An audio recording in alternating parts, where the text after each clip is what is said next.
تبارك الذي نزل الفرقان على عبده ليكون للعالمين نذيرا۔ اللہ مالک الملک خالق کائنات عز وجل کا ارشاد عالی شان،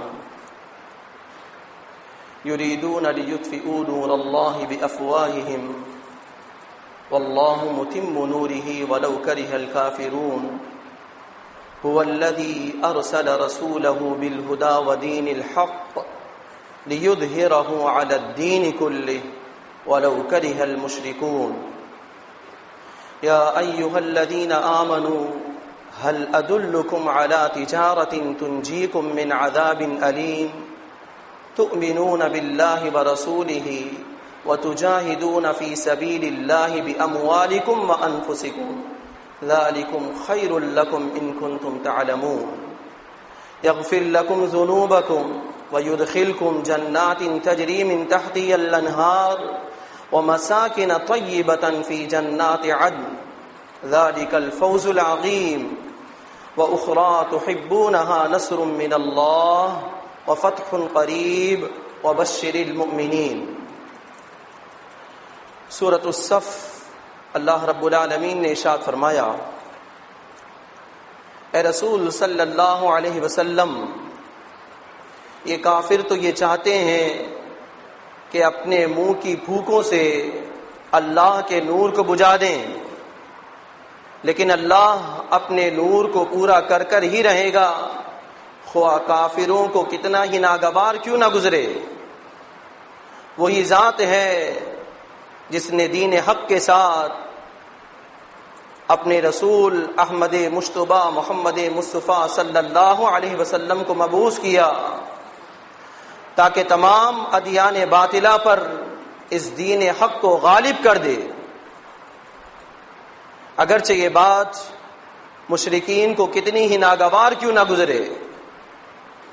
اے ایمان والوں، کیا میں تمہیں ایسی بات بتاؤں، ایسی تجارت بتاؤں جس کے کرنے سے تم دردناک عذاب سے بچ جاؤ؟ وہ یہ کہ تم اللہ پر اور اس کے رسول پر ایمان لاؤ اور اللہ کے راستے میں اپنی جان اور اپنے مال کے ساتھ جہاد کرتے رہو، کوشش کرتے رہو۔ اگر تم سمجھو تو یہ تمہارے حق میں بہتر ہے، اور اگر تم ایسا کرو گے تو اللہ تمہارے گناہوں کو مٹا دے گا اور تمہیں ایسے باغات میں داخل کر دے گا جس کے نیچے نہریں رواں دواں ہیں، اور ایسے پاکیزہ مکانات میں داخل کرے گا جو ہمیشہ رہنے والی جنتوں میں بنائے گئے ہیں۔ یہ بہت بڑی عظیم کامیابی ہے۔ اور اے ایمان والوں، ایک چیز اور جسے تم پسند کرتے ہو، وہ اللہ کی مدد ہے جو ضرور تمہیں نصیب ہوگی، اور ان قریب تمہیں اللہ رب العالمین فتح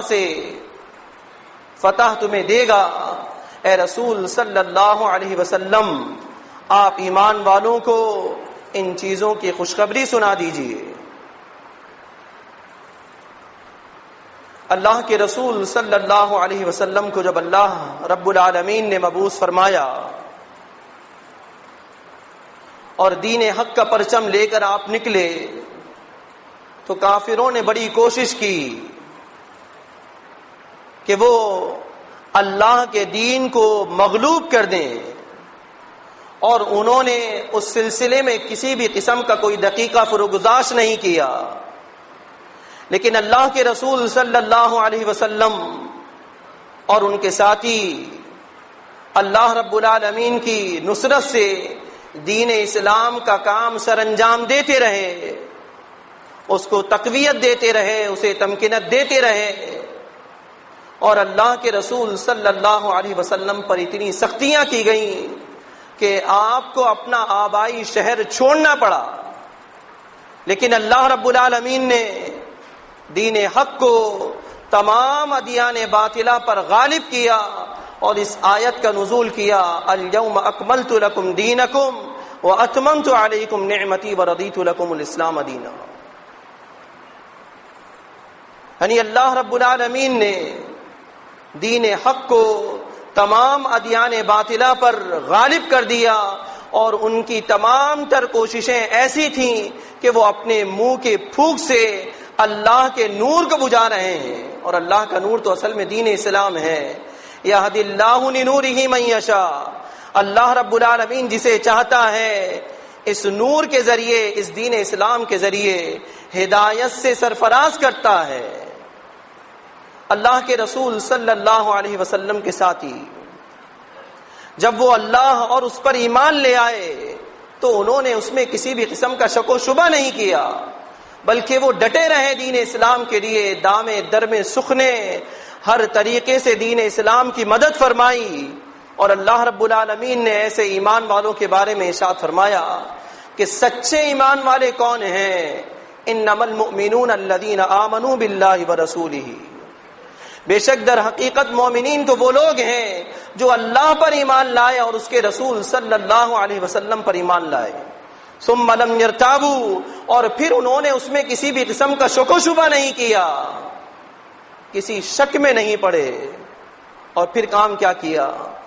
وجہاد فی سبیلہ باموالکم وانفسکم، اپنی جان اور اپنی مال کے ساتھ اللہ کے راستے میں کوشش کرتے رہے۔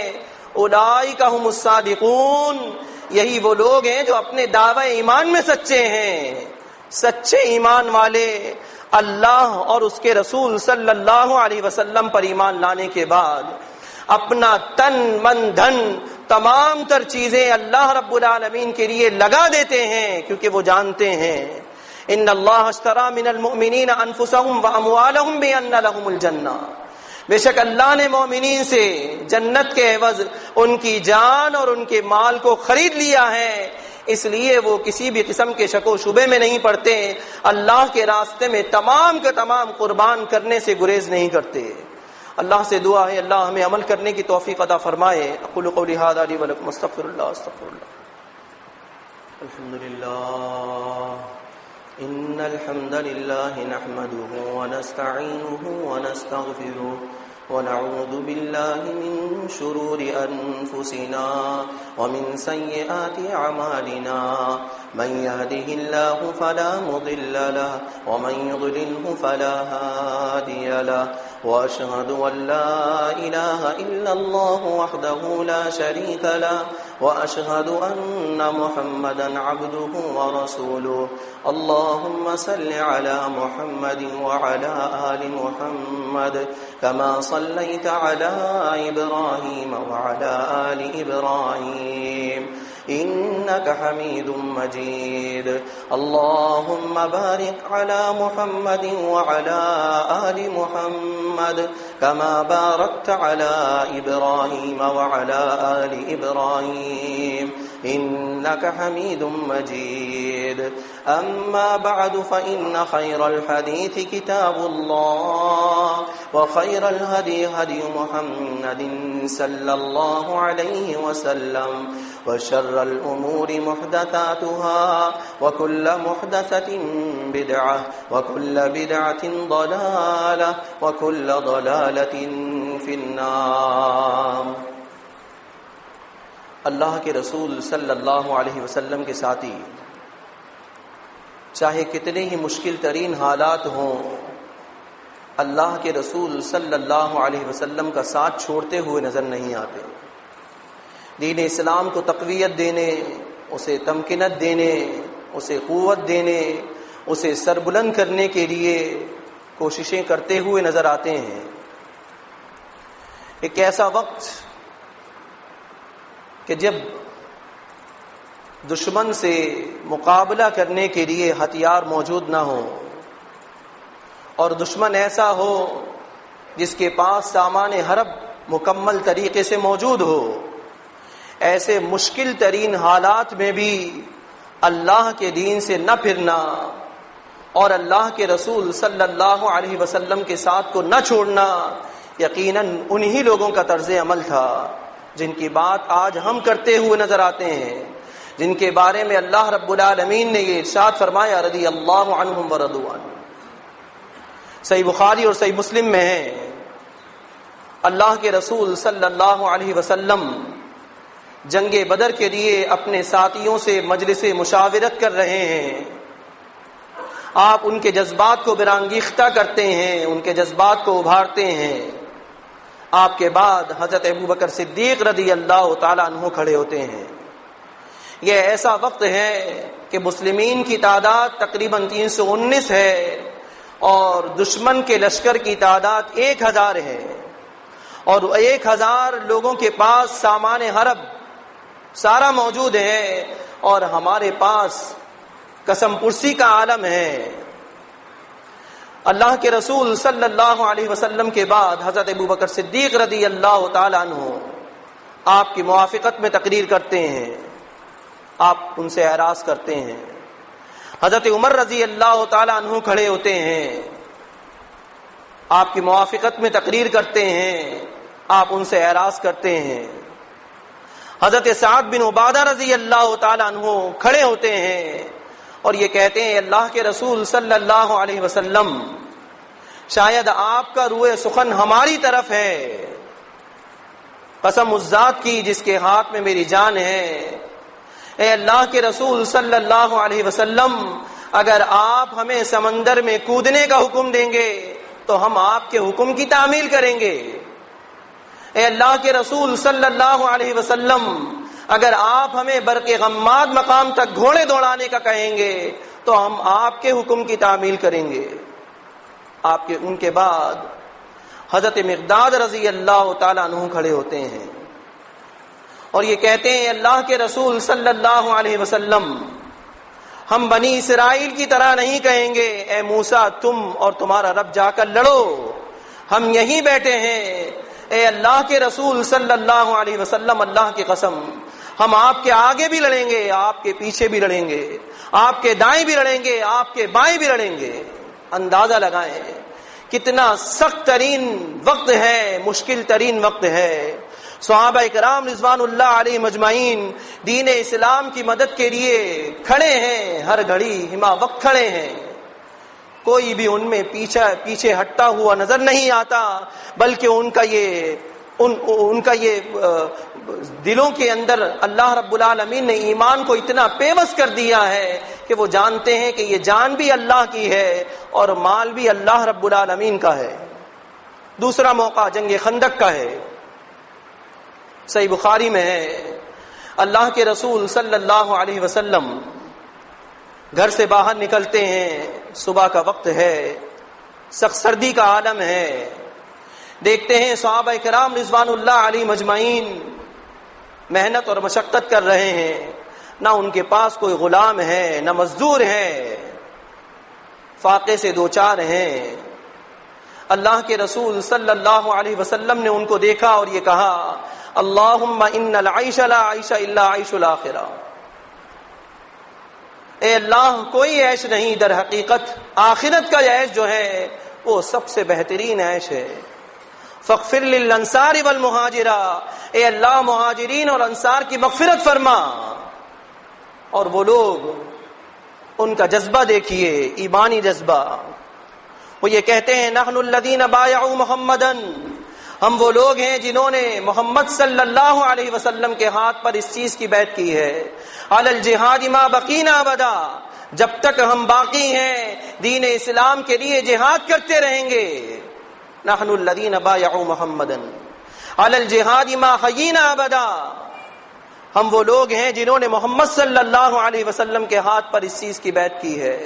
جب تک ہم باقی ہیں اللہ کے راستے میں کوشش کرتے رہیں گے. نحن الذین بایعوا محمدا علی الاسلام ما بقینا ابدا، ہم وہ لوگ ہیں جنہوں نے محمد صلی اللہ علیہ وسلم کے ہاتھ پر اس چیز کی بیعت کی ہے کہ جب تک ہم باقی ہیں دین اسلام پر قائم رہیں گے. یہ ہے اصل میں جذبہ، یہ ہے ان کے لیے ان کے دلوں میں دین اسلام کی تڑپ کہ بھوکے ہیں پیاسے ہیں. وہ وقت ایسا ہے اگر وہ لوگ اللہ کے رسول صلی اللہ علیہ وسلم کو چھوڑ کر دوسرے دشمنان اسلام کے پاس چلے جائیں تو دنیا کی تمام تر دولت وہ ان کے قدموں کے اندر ڈھیر کر دیں، لیکن وہ اللہ اور اس کے رسول صلی اللہ علیہ وسلم کا ساتھ چاہتے ہیں. آج ہمارا کیا حال ہے؟ ہم کتنی دین اسلام کے لیے محنت کرتے ہوئے نظر آتے ہیں. ہفتے کے 168 گھنٹوں میں سے کتنا وقت ہم دین اسلام کے لیے نکالتے ہوئے نظر آتے ہیں. ہمارے پاس وقت موجود ہے، ہمارے پاس وقت موجود ہے رسائل اور جرائد کو پڑھنے کے لیے، اس پر مختلف قسم کا تبصرہ کرنے کے لیے.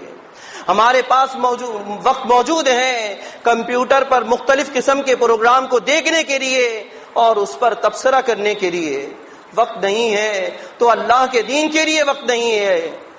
اللہ کے بندوں، اللہ کے رسول صلی اللہ علیہ وسلم نے ارشاد فرمایا، صحیح بخاری اور صحیح مسلم، لغدوۃ فی سبیل اللہ او روحۃ خیر من الدنیا وما فیہا. ایک صبح یا ایک شام اللہ کے راستے میں نکلنا دنیا اور جو کچھ دنیا میں ہے اس سے کہیں زیادہ بہتر ہے. آج ہم میں سے ہر شخص یہ سوچ لے کہ وہ دنیا کتنی کما لے گا، ایک دن میں کتنی دنیا اسے مل سکتی ہے، لیکن جو کچھ دنیا اور جو کچھ دنیا کے اندر ہے ان کہیں زیادہ بہتر ایک صبح یا ایک شام اللہ کے راستے میں نکالنا ہے. یہ جو ہم اللہ کے راستے میں پہرا دیتے ہیں، اللہ کے راستے میں نکلتے ہیں، اس کو معمولی عمل نہیں سمجھیے. صحیح مسلم میں ہے، حضرت سلمان رضی اللہ تعالیٰ عنہ ارشاد فرماتے ہیں، رباط یوم و لیلہ، ایک دن یا ایک رات اللہ کے راستے میں پہرا دینا، خیر من صیام شہر و قیامہ، ایک مہینے کے روزے اور ایک مہینے کے قیام سے بہتر ہے. وَإِن مَاتَ فِيهِ، اگر اس حال میں اس کی موت آ گئی تو اللہ رب العالمین وَأُجْرِيَ عَلَيْهِ عَمَلُهُ وَالَّذِي كَانَ يَعْمَلُ، وہ اس کے تمام تر اعمال کو جاری و ساری رکھے گا جو اعمال وہ اس دنیا میں کیا کرتا تھا، اور اس کے لیے رزق کو جاری کر دیا جائے گا. وَأَوَمَنِ الْفَتَّانِ، اور وہ فتنہ عذاب قبر سے محفوظ کر دیا جائے گا. کتنی بڑی فضیلت ہے. ایک دن یا ایک رات ہم اللہ کے راستے میں پہرا دیتے ہیں تو ایک مہینے کا روزے اور ایک مہینے کے قیام سے بہتر ہے. اور اگر اس حال میں موت آ گئی تو ہمارا تمام عمل جاری و ساری رہے گا. یہ بہت بہترین عمل ہے اگر ہم اس کے لیے محنت اور تگودو کریں. ترمذی میں حسن صحیح سند سے اللہ کے رسول صلی اللہ علیہ وسلم ارشاد فرماتے ہیں، رباط یوم فی سبیل اللہ، ایک دن اللہ کے راستے میں پہرا دینا اور اس کے مقابلے میں وہ خیر من الف یوم، وہ بہتر ہے 1000 دن سے، فیما سواہ من المنازل، اس کے مقابلے میں کسی دوسری جگہ پر پہرا دیا جائے. یعنی اللہ کے راستے میں اگر ہم ایک دن نکالتے ہیں، ایک دن پہرا دیتے ہیں تو وہ ہمارے لیے 1000 دنوں سے بہتر ہے. اسی کے مقابلے میں کہیں اور پر پہرا دینا، اس میں کچھ بھی نہیں ملے گا. یہ بہترین عمل ہے اور ایسے اوقات کو اپنے ہاتھوں سے جانے نہ دیجیے. جب کبھی بھی اللہ کے لیے بلایا جائے دامے درمے سخنے اپنے آپ کو پیش کیجیے. ان تمام تر پروگرامز کو جو اللہ رب العالمین کے لیے منعقد کیے جائیں اپنے اوقات کو وہاں پر لگائیے. یہ تمام تر اوقات، یہ تمام تر محنتیں اللہ رب العالمین کے پاس ضرور بضرور لکھی جائیں گی. اللہ سے دعا ہے اللہ ہمیں عمل کرنے کی توفیق عطا فرمائے. اقول قولی ھذا لی ولکم استغفر اللہ. تبارك الذي نزل الفرقان على عبده ليكون للعالمين نذيرا.